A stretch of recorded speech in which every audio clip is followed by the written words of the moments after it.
So it says we're live. So let me. What's going on here? There we go. I'm not on the right screen. There we go. Okay. So sorry about the delays and technical difficulties, everybody. This is Howard Owens, publisher of the Batavian. We are now live with a interview with Matthew Calderon, the superintendent of Pembroke Central Schools, and we're going to talk to him about some of the things going on in the schools in this era of coronavirus and find out what's going on out there. And now, Matthew, I'm not seeing your signal. Can you hear me? Lost your video. I can hear you. So, well, we'll carry on. Wait, let me,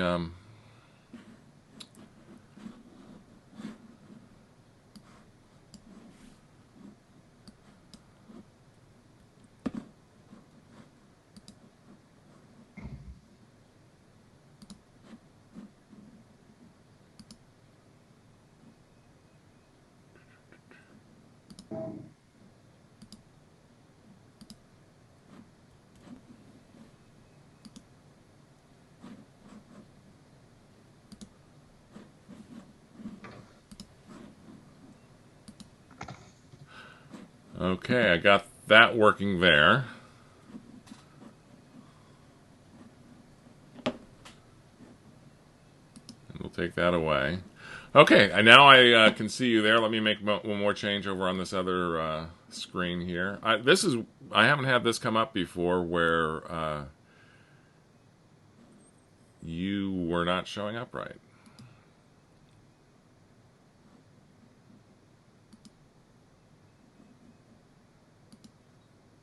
There. Okay, everybody. Sorry for the technical difficulties, but again, we're ready to get started. Matt, thank you for your time. Really, I know it's very busy and hectic for you with all the stuff going on, so I appreciate you taking the time to talk with us. You're very welcome. And I think one of the things I'm seeing, I think the parents and students in these districts have been very appreciative of these interviews we've been doing, and so I really appreciate your time. So first of all, just giving us an update of what's going on in Pembroke. Well, things are a little more quiet today. There's definitely a flurry of activity from Thursday till now. Basically, on Thursday, the Genesee Valley Educational Partnership District Superintendent Kevin McDonald called the 22 superintendents together. And I think it's important to note that we collaborate on a regular basis. We meet once a month. We share a lot of best practices, etc. And Kevin McDonald has guided us through with great leadership in collaborating the efforts. So we met on Thursday, and the focus then was about field trips and large group activities and just trying to get a sense for what everyone was doing. And definitely we all agreed we're going to follow the guidance of the professionals, being Department of Health, CDC guidelines, New York State, etc. So we left Thursday. I came right back, met with the administrative team, started making those decisions, and sent an email to the parents and families Friday. And at that point, the guidance.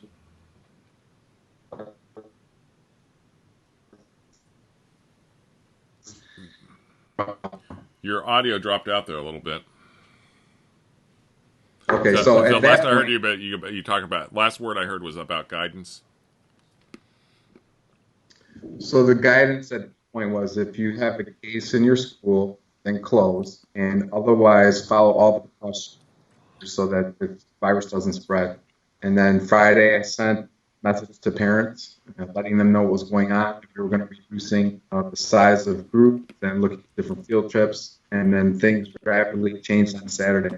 Kevin called us again in on Saturday. 22 superintendents came together, and there were conversations at the health department levels, and Kevin was responsible for 3 different counties. And so conversations about what we were talking about and possibly they were going to be stating states of emergency and recommending schools closed. So then from that till now, it's been all about the planning, providing thinking about the continuity of learning. And then just today we learned there might be some other expectations that we need for. So we were, and then on Sunday I met with union leaders, started making plans. Monday no one was here except for administrators. And then Tuesday the teachers came in and planned a lot of learning, and parents came segmented times to respect the social distancing guidelines. And parents came in and picked up the materials that they needed, and right now our kids have everything they need to learn. Great. So it sounds like you got things under control. What can you just give a sense of how things are out in the Pembroke community as a whole? You know, beyond just the school, what's going on in the community? How are people dealing with things? Well, my sense generally, when this community has issues come up, we do bind together and help each other. I've received many emails from parents and other people saying that they help however they can. There's obviously a range of perspective. You know, some people are super thankful that we closed because they were highly concerned, and other people were less concerned and wondering why we closed. But obviously, we're going to follow the direction of the guidance of the professional. So I think it's mixed. Generally, it's been very positive, and people coming together to help each other.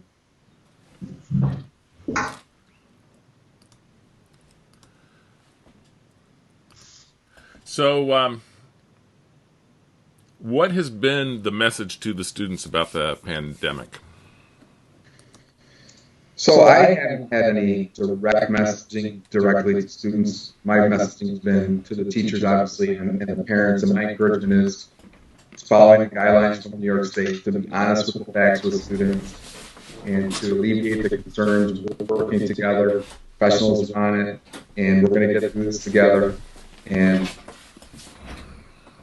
just that balance between making sure that they know they're safe, we are taking it seriously, but at the same time, not going to panic and remain calm.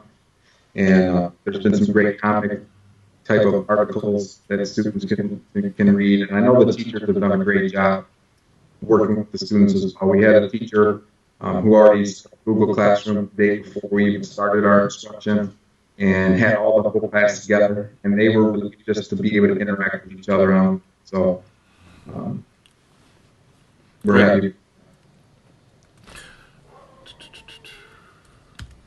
So one of the things I've seen a couple of times, there's some comments on social media that, hey, the kids are out of school, but, kids still want to be kids and congregate. Have you been seeing that? Are you concerned about that? And what are you kind of like trying to do to encourage them to, this is the time to maybe spend a little less time together?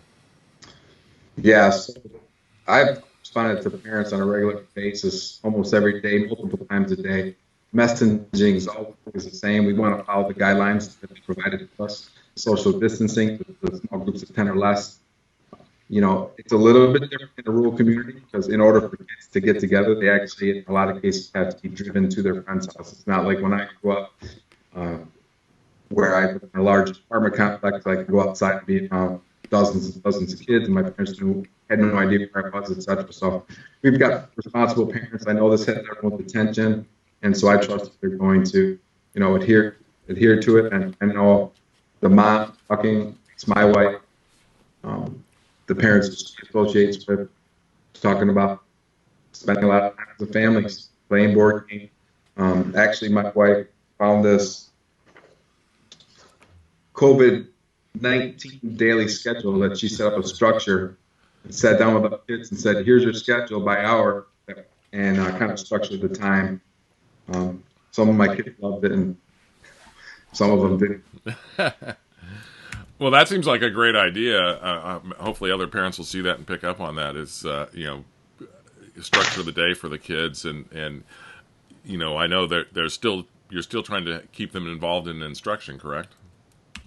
Oh, absolutely. So our teachers came in yesterday, and every single student was sent or given a packet. Their parents came and picked up a packet at staggered times throughout the day yesterday. There were only 60 packets left behind.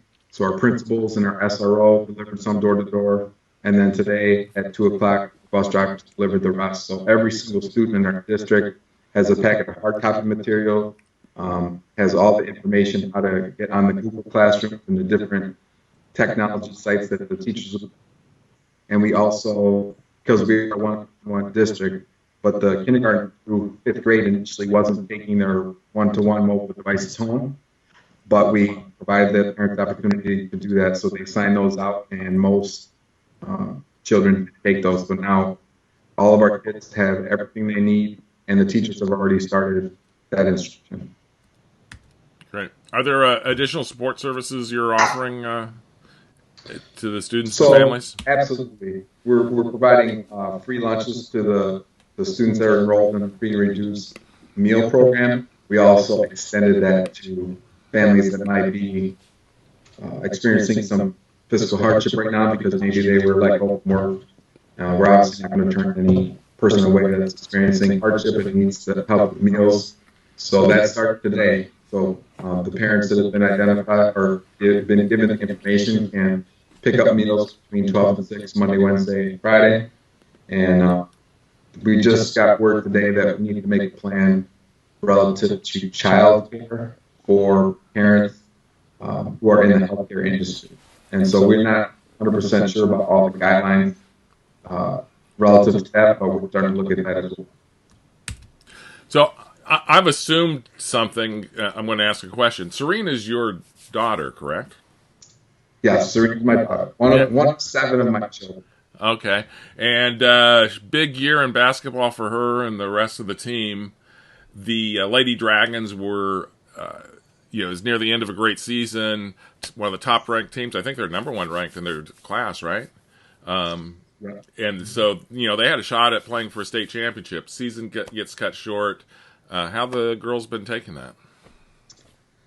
Well, the initial shock was they took it pretty hard. I was actually in the meeting with the administrative team on Thursday when we got the first message from Section 5. That message said that there would be no spectators at the first game opener of the tournament. And that was a little hard to swallow, but I think we would have gotten over that.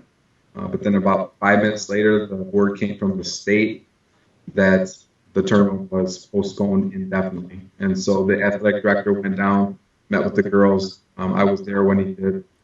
And, they welled up with tears right away. Some of them were in shock.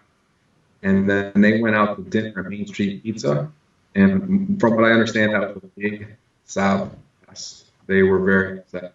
Yeah. At this point, I think they're moving past it. I mean, the season's been a season of great experiences, hardships, adversity, getting through it. And so it's just another opportunity for us to help teach our kids some life lessons. And so I think they're getting past it. We'll be okay. Good. Well, how's Serene doing?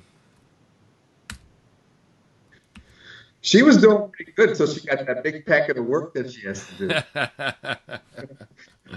So she had 2 teachers who were on the ball, and they got ahead of it on Monday. She's taken 2 AP classes, and she processed that. But our teachers did an outstanding job, and I'm going to email them and let them know I'm thankful by the level of training that she had at the dinner table to let us know, look at all this work I have to do. But she got focused, and she started planning, recognizing it's 3 weeks worth of it. You're going to have access to your teachers. You don't need to do it all at once. So she's fine, and sure others can adjust to it as well. I think she'll be fine. My one interaction interviewing with her, I was really impressed with how mature and articulate and thoughtful she is. So, what positive signs have you seen from how the students are responding to this? Yeah, I mean, kids are resilient, and I think they really follow the lead of the adults that are in their life. Parents, teachers that I've seen have kept a very calm demeanor, let them know that they're safe, they're loved, and so I think they're responding well to that. I also don't know if it's sunk in with them about how long they might be out. So I know that the connections that they're able to have, that, like I mentioned, some of the teachers are starting to provide them as a class, seem to be helpful. So, and I'm also inspired by the fact that a lot of parents are reaching out and asking how they can help. So, what advice do you have for parents, especially those of young children, on how they deal with this, how they communicate to their kids, how they help their families get through this?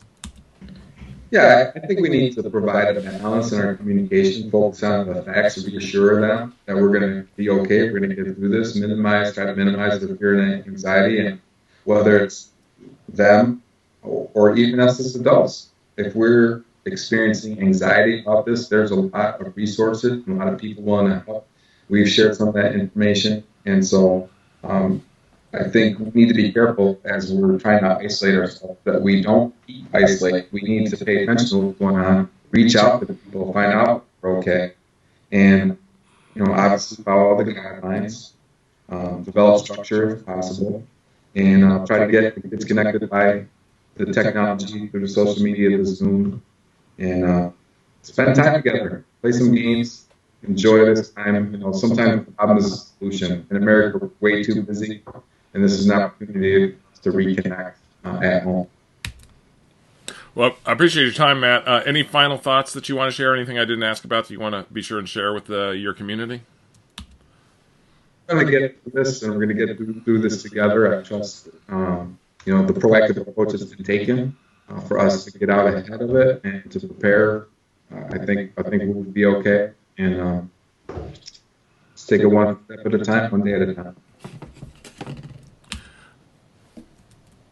Well, I really appreciate your time, Matt, and thank you very much.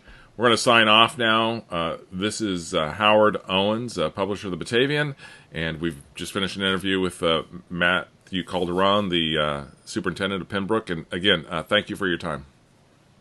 Thank you, Howard. Take care.